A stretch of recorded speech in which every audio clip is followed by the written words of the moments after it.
जी नाज़रीन, इस वक्त हम मौजूद हैं NH57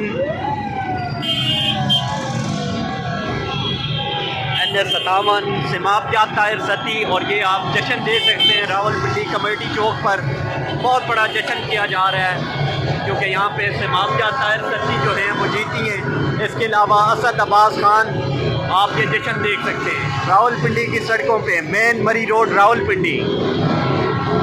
ये मेन कमेटी चौक है, शेख रशीद साहब का हल्का है, जो कि शेख साहब जो है वो अपनी नशिस्त हार चुके हैं। और ये आप जश्न भी देख सकते हैं।